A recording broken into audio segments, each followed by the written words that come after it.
દર્શન બાદ હવે આપણે જઈએ સિદ્ધપુર કે જ્યાં આવેલો છે પવિત્ર મોક્ષ પીપળો। કહેવાય છે કે ભારતમાં 3 પવિત્ર પીપળા છે કે જે પૈકીનો એક પવિત્ર મોક્ષ પીપળો આવેલો છે સિદ્ધેશ્વર મંદિરના પરિસરમાં અને આ એ જ સ્થાન છે કે જ્યાં ગોગા મહારાજની થઈ હતી ઉત્પત્તિ। તો ચાલો જાણી લઈએ આ પવિત્ર ધામનો મહિમા।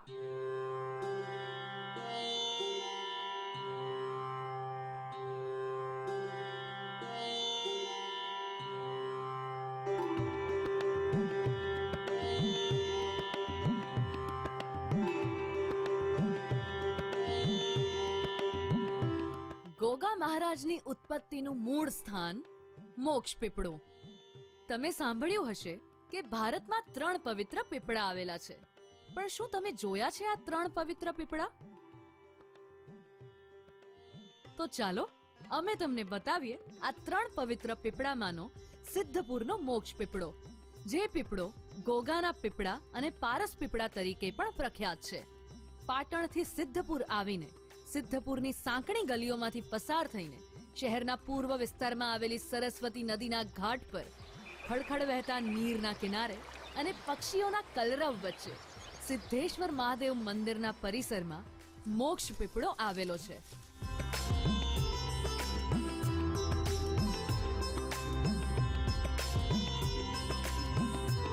મોક્ષ પીપળાની બાજુમાં પ્રાચીન સમયની પાંડવોની મૂર્તિ અને રજવાડી દિવાલોના અવશેષો પણ જોવા મળે છે।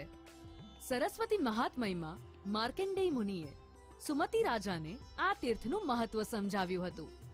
મોક્ષ પીપળાનું પ્રાચીન સમયથી ધાર્મિક રીતે વિશેષ મહત્વ હોવાથી કારતક, ચૈત્ર અને ભાદરવા મહિનામાં જળ ચઢાવવાનું મહત્વ રહેલું છે।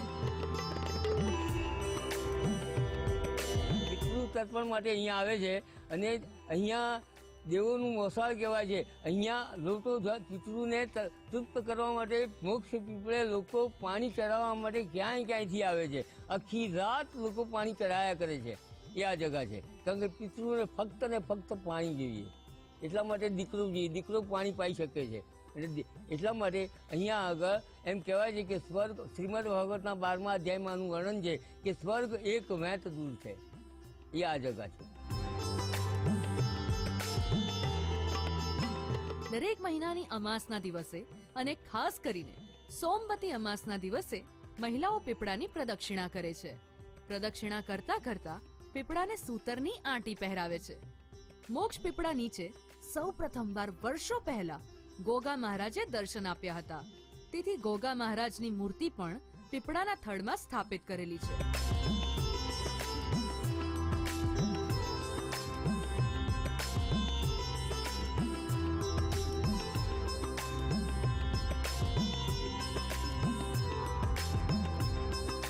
એવું માનવામાં આવે છે કે ગોગા મહારાજનું ઉત્પત્તિનું મૂળ સ્થાન આ મોક્ષ પીપળો છે। પીપળાની બાજુમાં ગોગા મહારાજની અનેક મૂર્તિઓ અને ગોગા મહારાજના અનેક રાફડા આવેલા છે। એવી લોકવાયકા છે કે નાગ પાંચમના દિવસે અહીં ગોગા મહારાજ સાક્ષાત દર્શન આપે છે। જો તમે સિદ્ધપુરના રુદ્ર મહાલયના બાંધકામની લોકવાયકા સાંભળી હોય તો તમને ખબર જ હશે કે સિદ્ધપુરના પેટાળમાં પણ શેષનાગનું અસ્તિત્વ રહેલું છે। મોક્ષ પીપળો એટલે ગોગા પીપળાની બાજુમાં જ ગોગા મહારાજનું ભવ્ય મંદિર આવેલું છે। આ મંદિરમાં ગોગા મહારાજની મૂર્તિ પર સુંદર પાઘડી પહેરાવવામાં આવી છે। એવું કહેવાય છે કે આ સુંદર પાઘડીવાળા ગોગાની મૂર્તિના દર્શન માત્રથી ભક્તોના દુઃખ દૂર થાય છે। ગોગા મહારાજ પરની અતૂટ શ્રદ્ધાથી અહીં નાગપંચમીના દિવસે ભક્તોનું ઘોડાપુર ઉમટે છે। મોક્ષ પીપળાની બાજુમાં આવેલી પવિત્ર સરસ્વતી નદીના નિર્મલ નીર ભક્તો માથે તો ચડાવે જ છે અને આચમન પણ કરે છે।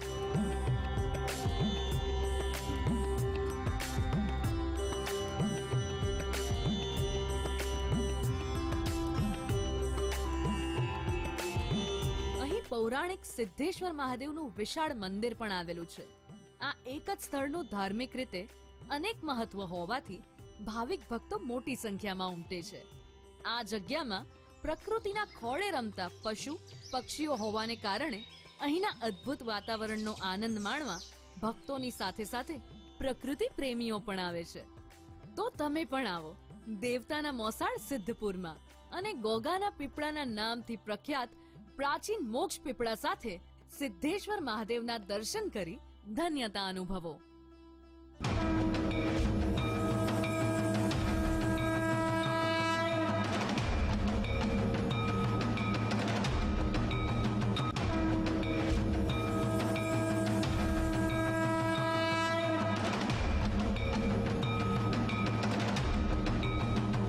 દર્શક મિત્રો, હવે સમય છે આજના દિવસનું મહત્વ જાણવાનો.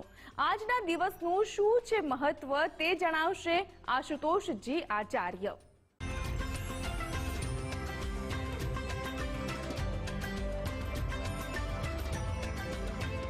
શ્રી ગણેશાય નમઃ. તપોભૂમિ ગુજરાતમાં આપ સર્વ દર્શકોનું હાર્દિક સ્વાગત છે. આજે આપણે વાત કરીએ દિનમયમાં. આજે તારીખ થઈ રહી છે 28 ડિસેમ્બર 2023. આજનો વાર છે ગુરુવાર. આજની તિથિની જો વાત કરવામાં આવે તો આજે તિથિ બની રહી છે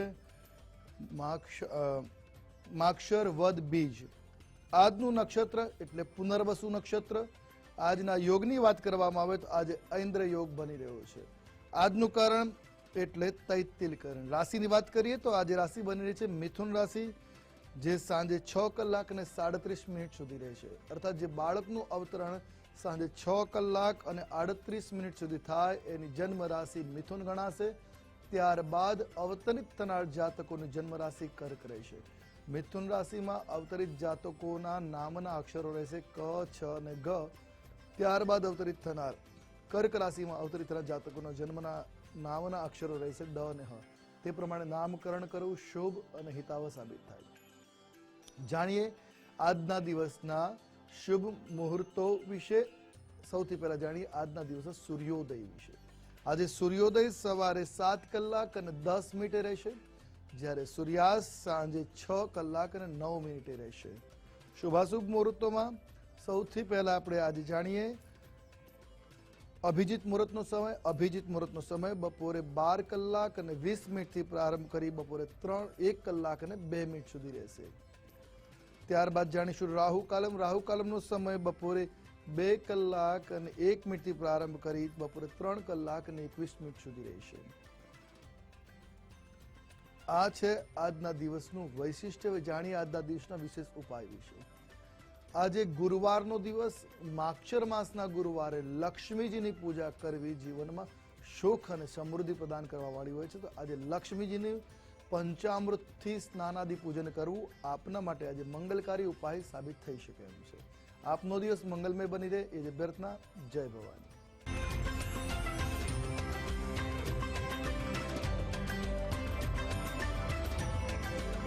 તો આજના દિવસનો મહિમા જાણ્યા બાદ હવે આધ્યાત્મિક મહાશક્તિમાં નિહાળીશું વિવાહમાં આવતા વિઘ્નોને દૂર કરવાના ઉપાયો.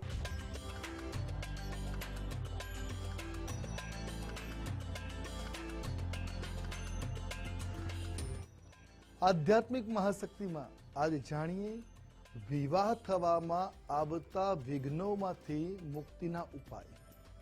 ઘણી વખતે એવું જોવા મળતું હોય છે કે બાળકોની કુંડીમાં કંઈક દોષ છે, માંગલિક દોષ હોય, શનિ દોષ હોય, 7મા સ્થાનમાં સૂર્યની સ્થિતિ હોય, જેના કારણે લગ્નની વાતો નક્કી થઈ છૂટી જતી હોય છે. આગળ વાત વધતી જ નથી હોતી. કે પછી ઘણી વખત એવું પણ બનતું હોય છે કે કોઈ માંગા જ નથી આવતા હોતા. આવી પરિસ્થિતિની અંદર શું કરવું જેથી કરીને યોગ્ય પાત્ર જલ્દીથી પ્રાપ્ત થાય?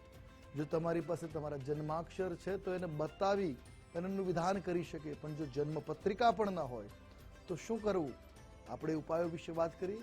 સૌથી પહેલા જાણીએ જો તમારી પાસે જન્મ પત્રિકા છે, જન્માક્ષર છે, તો જન્માક્ષરની અંદર કુંડલીના પ્રથમ સ્થાનમાં, ચોથા સ્થાનમાં, 7મા સ્થાનમાં, 8મા અને 12મા સ્થાનમાં શનિ કે મંગળ વિરાજમાન હોય તો લગ્ન વિલંબથી થતા હોય છે.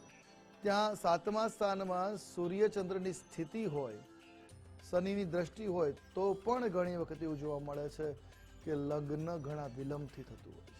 તો આવી પરિસ્થિતિની અંદર કેટલાક ઉપાય છે જેને કરવા ખૂબ લાભદાયી નીવડતા હોય છે. જો લગ્ન થવામાં ખૂબ વિલંબ હોય તો પહેલું તો નહાવાના જળમાં થોડીક હળદર પધરાવી અને એ જળથી સ્નાન કરવાનું પ્રારંભ કરી દેવું જોઈએ, જેથી કરીને જલ્દીથી માંગલિક યોગો આપના માટે પ્રશસ્ત થતા જોવા મળી શકે. હવે વાત કરીએ કન્યાના લગ્નમાં આવતા વિઘ્નોને દૂર કરવા માટે કયા ઉપાય કરી શકાય. સ્ત્રીઓના લગ્નમાં, દીકરીઓના લગ્નમાં જો વિલંબ થતો હોય, વાત ન થતી હોય, વાતો ન આવતી હોય, તો આવી પરિસ્થિતિની અંદર પહેલો પ્રયોગ તો છે હળદરના જળથી સ્નાન કરવું, એટલે નહાવાના જળમાં ચપટી હળદર પધરાવી અને નિત્ય સ્નાન કરવાનું પ્રારંભ કરવું જોઈએ. આ ઉપરાંત હળદરની માળા કે રુદ્રાક્ષની માળાથી આ મંત્રનો જાપ કરવો, જે જાપ કરવાથી લગ્નમાં આવતા બંધનો કે બાધાઓ, જે તકલીફો છે એ દૂર થતી હોય છે અને સુયોગ્ય વરની પ્રાપ્તિ થતી હોય છે. મંત્ર છે શ્રીમદ ભાગવત મહાપુરાણની અંદર બધી ગોપીઓ જ્યારે કહેવાય છે કે સ્નાન ક્રીડા કરતી, જલક્રીડા કરતી, તે સમયે વસ્ત્રહરણ ભગવાને કર્યા હતા. એ સમયનો આ મંત્ર છે કે તે સમયે બધી સ્ત્રીઓ, નાની ગોપીઓ બધે એકત્રિત થઈ અને ભગવતી કાત્યાયનીની પૂજા કરતા હતા સ્નાન કરીને. તો એ મંત્રનો જાપ કરવાથી જલ્દીથી સુયોગ્ય કહેવાય છે વરની પ્રાપ્તિ થતી હોય છે. મંત્ર છે ઓમ કાત્યાયની મહામાયે મહાયોગિન્ય ધીશ્વરી નંદ ગોપ સુતમ દેવી પતિમ મે કુરુતે નમઃ. આ મંત્રનો જો જાપ કરવામાં આવે લગાતાર 1 વર્ષ સુધી, નિશ્ચિત સુયોગ્ય વરની પ્રાપ્તિ થાય જ છે. તો આ મંત્રનો જાપ કોઈ પણ ગુરુવારથી સ્ત્રીઓએ કરવો શુભ સાબિત થાય છે, કન્યાઓએ કરવો સાબિત થાય. આ મંત્ર જાપ કન્યા દ્વારા જ કરાવવો ખૂબ જ મંગલકારી નીવડતો હોય છે અને સુયોગ્ય વરની પ્રાપ્તિ જલ્દીથી થતી હોય છે. આ ઉપરાંત કનકધારા સ્તોત્ર નિત્ય બ્રહ્મ મુહૂર્તમાં 108 દિવસ લગાતાર ઉઠી, એટલે સવારે 4:30 થી 5:30 ની મધ્યમાં ઉઠી, નાહી ધોઈ પવિત્ર થઈ ભગવતીની લક્ષ્મીની સન્મુખ બેસી આ સ્તોત્રનો પાઠ કરવો અને મનમાં ભાવ વ્યક્ત કરવો કે મને સુયોગ્ય વરની પ્રાપ્તિ થાય અને ભગવતીની કૃપાથી આપને જલ્દીથી નિશ્ચિત સુયોગ્ય વરની પ્રાપ્તિ અવશ્ય થશે. જો પુત્રના લગ્નમાં વિલંબ થતો હોય તો એના માટે ખાસ કરીને દુર્ગા સપ્તસતીમાં આવતા અર્ગલા સ્તોત્રમાં આ શ્લોક વર્ણવિત છે, એનો પાઠ, એનો મંત્ર જાપ કરવો જોઈએ. આ મંત્ર જાપ થકી નિશ્ચિત સુયોગ્ય કન્યાની પ્રાપ્તિ થતી હોય છે. મંત્ર પત્ની મનોરમામ દેહી મનોવૃત્તાનુસારિણીમ તારિણીમ દીર્ઘ સંસાર સાગરસ્ય કુલોદભવામ. આ મંત્રના જાપ નિત્ય 1 માળા રુદ્રાક્ષની માળાથી કરવા, જેથી કરીને લગ્ન જીવનમાં આવતા બંધનો દૂર થાય અને સુયોગ્ય જીવન સાથીની જલ્દીમાં જલ્દી પ્રાપ્તિ થતી હોય છે. તો આ શ્લોકનો પાઠ કરવાથી જલ્દી સુયોગ્ય કન્યાની પ્રાપ્તિ થાય છે. કેવી પત્ની? તો પત્ની મનોરમામ દેહી, મનોરમામ સુંદર, મનોવૃત્તાનુસારિણી મનની વૃત્તિને સમજવા વાળી, તારિણીમ દીર્ઘ સંસાર આ દીર્ઘ સંસારમાંથી પોતાનો ઉદ્ધાર કરવા વાળી, કુલોદ અને કુળનો ઉદ્ભવ કરવા વાળી, કુળને તારવા વાળી બને છે. તો આવી સ્ત્રીની પ્રાપ્તિ તમને થઈ શકે છે, અર્થાત સુયોગ્ય કન્યાની પ્રાપ્તિ શીઘ્ર થઈ શકે. એના માટે પુરુષોએ લગ્નમાં, જો દીકરાઓના લગ્નમાં વિલંબ થતો હોય તો આ મંત્રનો જાપ કરવો લાભદાયી નીવડે છે. આ ઉપરાંત મા દુર્ગાની પૂજા અર્ચના કરવી બંનેના માટે, પુત્ર અને કન્યા બંનેના લગ્નમાં આવતા બંધનો, વિઘ્નોને દૂર કરવા માટે મા દુર્ગાની આરાધના કરવી. આ બતાવેલા મંત્રો દ્વારા સંપુટિત દુર્ગા સપ્તસતીના 9 પાઠ કરવા પણ લાભદેય નીવડી શકે છે. આ ઉપરાંત જો કન્યાઓ 16 સોમવારનું શિવજીનું વ્રત રાખે છે તો એના પ્રતાપે પણ સુયોગ્ય વરની પ્રાપ્તિ અવશ્ય થતી હોય છે. બીજા નંબરમાં કહીએ તો ગૌરી શંકર રુદ્રાક્ષને ધારણ કરવાથી પણ લાભની પ્રાપ્તિ થતી હોય. તો ગૌરી શંકર રુદ્રાક્ષ ધારણ કરવાથી પણ સુયોગ્ય વરની નિશ્ચિત પ્રાપ્તિ થાય. જીવનમાં સારા કર્મો કરીએ છીએ તો સારા પરિણામ મળે. તો આ મંત્ર જાપ કરવાથી તમને સુયોગ્ય વરની પ્રાપ્તિ થતી હોય છે. કુંડળી મેળવીને આગળ વધવું હંમેશા લાભદાયી નીવડતું હોય છે. એટલે આ બધી બાબતોનું ખાસ ધ્યાન રાખવું. મંત્ર જાપ કરવા શ્રદ્ધા વિશ્વાસની સાથે જ્યારે તમે મંત્ર જાપ કરો છો, નિશ્ચિત તમને સુયોગ્ય પાત્ર પ્રાપ્ત થશે. તો આ મંત્રોના જાપ કરવાથી તમારા જીવનની અંદર લાભની પ્રાપ્તિ થઈ શકે છે. આ ઉપરાંત તમે દર શુક્રવારના દિવસે મહાલક્ષ્મીના મંદિરમાં જે સૌભાગ્યની સામગ્રી અર્પણ કરો માતાજીને, સિંદૂર છે, કંકુ છે, અત્તર છે, સુગંધિત પદાર્થ છે, સૌભાગ્યની સામગ્રી જો અર્પણ કરવામાં આવે લક્ષ્મી મંદિરમાં, તો લક્ષ્મીજીના આશીર્વાદથી નિશ્ચિત જલ્દીથી સુયોગ્ય પાત્રની પ્રાપ્તિ આપને થતી હોય છે. તો આ બાબતોનું ખાસ ધ્યાન રાખીને આપના લગ્નમાં, આપના વિવાહમાં આવતા અડચણો દૂર કરવા માટે આ વિધાન, આ મંત્ર જાપ કરવા ખૂબ જ લાભદાયી છે. અને જો કુંડલી છે તો કુંડલીમાં રહેલા ગ્રહોના દોષોનું શમન કરવું એ લાભદાયી છે. ખાસ કરીને જોવામાં આવ્યું છે જ્યારે માંગલિક કુંડલી હોય, શનિ દોષવાળી કુંડલી હોય, કે સાતમે સૂર્ય કે ચંદ્ર કે રાહુ કેતુ વિરાજમાન હોય, આવી પરિસ્થિતિઓમાં લગ્ન વિલંબથી થતા હોય છે. તો જે તે ગ્રહ સપ્તમ સ્થાન સાથે પીડા કરતો હોય એ ગ્રહની શાંતિના ઉપાય કરવા લાભદાયી નીવડતા હોય છે.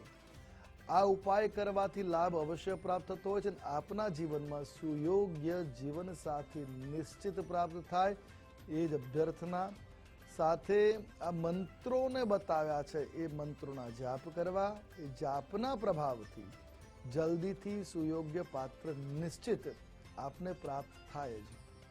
દુર્ગા સપ્તશતીના સંપુટિત ચંડી પાઠ પણ લાભદાયી નીવડ્યા છે. અને સાથે સાથે એક મહત્વનો વાસ્તુનો ઉપાય પણ બતાવીએ. જો ઘરની અંદર ઈશાન કોણમાં છોકરો કે છોકરીનો કક્ષ હશે તો જલ્દી વિવાહ થવામાં વિઘ્નો ઊભા થાય છે. એટલે ત્યાંથી એનો કક્ષ હટાવી અને એને વાયવ્ય દિશામાં કાં તો વાયવ્ય અને ઉત્તરની મધ્યમાં સુવડાવવાનું ચાલુ કરો, જલ્દીથી લાભ મળશે. અને આ જે દિશા બતાવી, વાયવ્ય દિશાથી ઉત્તર દિશાની મધ્યમાં શિવ પાર્વતીના વિવાહનું ચિત્ર એટલે ફોટો લગાવી દેવામાં આવે તો પણ જીવનમાં જલ્દીથી સારા માંગા આવવાનું શરૂ થઈ જાય, સારા પાત્રો જલ્દી આવે છે અને સારામાં સારું પાત્ર આપને પ્રાપ્ત થવાના અવસરો જાગૃત થશે. તો બતાવેલા જે ઉપાય છે એ ઉપાય કરવા આપના માટે લાભકારી નીવડશે અને સુયોગ્ય જીવન સાથીની આપને પ્રાપ્તિ થશે. એટલે આ ઉપાય અવશ્ય કરવા. આપનો દિવસ મંગલમય બની રહે એ જ અભ્યર્થના. જય ભવાની. કાલે ફરી મળીશું. મળીએ ત્યાં સુધી મને રજા આપશો.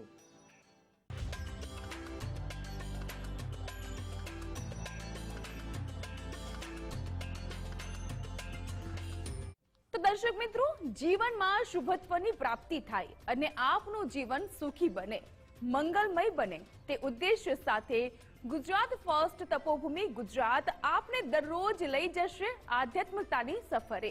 પણ આજની સફરે આપણે અહીં જ આપીશું વિરામ અને ફરીથી મળીશું. ત્યાં સુધી જય શ્રી કૃષ્ણ.